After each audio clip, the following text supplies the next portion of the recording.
सत श्री अकाल जी, welcome to our YouTube channel. तो आज हम जा रहे हैं गुरुद्वारा टोबा भाई शालो जी अमृतसर में। ये गुरुद्वारा अमृतसर का काफ़ी ऐतिहासिक गुरुद्वारा है, काफ़ी पुराना गुरुद्वारा है और बहुत ही फेमस गुरुद्वारा है। अगर किसी को कोई पुत्र या किसी को बच्चा नहीं हो रहा, अगर आप इस गुरुद्वारे में जाते हैं पाथियां लेकर, जिसको हम गोबर के जो बने उपले बोलते हैं, उसको लेकर जाते हैं, तो पुत्र प्राप्ति या कोई बच्चा चाहिए आपको, तो वो उसके लिए ये काफ़ी फेमस गुरुद्वारा है। तो चलिए फ्रेंड, अभी हम स्टार्ट करते हैं आज की वीडियो को।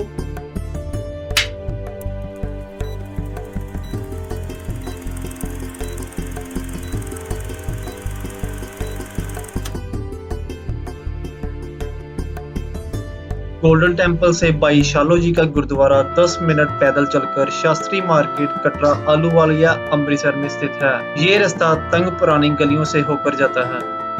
कर कृपा तेरे गुण गावा, कर कृपा तेरे गुण गावा।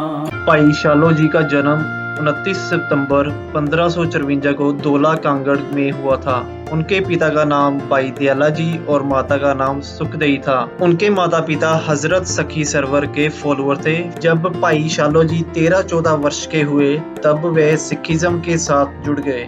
इस धार्मिक व ऐतिहासिक स्थल का इतिहास गुरु काल के साथ जुड़ा हुआ है। एक बार श्री हरिमंदिर साहिब सरोवर के लिए ईंटें समाप्त हो गई। भारी बारिश हो रही थी, जिस कारण सभी तरफ पानी था। ईंटों के भट्ठे के लिए सूखे बालन की जरूरत थी। भाई शालो जी ने अपने सिर पर टोकरी उठाकर अन्य संगत को कहा कि उठाओ टोकरियां। भाई जी का हुक्म सुनकर संगत तैयार हो गई। भाई जी ने संगत को आसपास के गांव में ले गए, जिनमें से गांव पंडोरी वड़ैच भी एक था। भाई जी ने गांव के बाहर बेरी के नीचे आसन लगाया, आवाज लगाई कि श्री हरिमंदिर साहिब के सरोवर के लिए जो भी श्रद्धालु ईंट पकाने के लिए एक पाथी देगा, उसे पुत्र रत्न की प्राप्ति होगी। गांव में कई औरतों की कोक सुनी थी। उन्होंने बहुत सी पाथियां दी व टोकरियां भर दी। पाथियां लेकर भाई शालो जी संगत सहित गुरु अर्जन देव जी महाराज के दरबार में हाजिर हुए। श्री गुरु अर्जन देव जी ने भाई शालो को कहा कि बड़ा सस्ता सौदा कर आए हो, एक पाथी एक पुत्र। जिन्होंने 20 उपले दिए हैं उनके 20 पुत्र होंगे।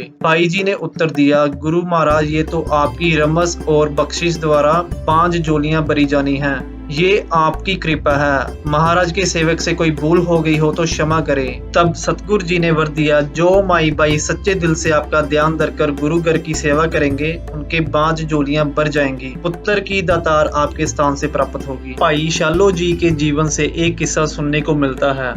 एक बार मध्य प्रदेश का राजा कंवल सेन श्री गुरु अर्जन देव जी की बड़ाई सुन के दर्शन करने के लिए अमृतसर पहुंचा। राजा के लड़के की पोशाक लड़कियों जैसी डाली थी। जब श्री गुरु अर्जन देव जी के दर्शन के लिए दरबार साहिब के अंदर जाने लगे, तब दर्शनी द्योड़ी के पास भाई शालो जी झाड़ू की सेवा कर रहे थे। अचानक लड़के का पैर झाड़ू पर जा लगा। तब भाई शालो जी के प्यार से कहा, बेटी ध्यान से।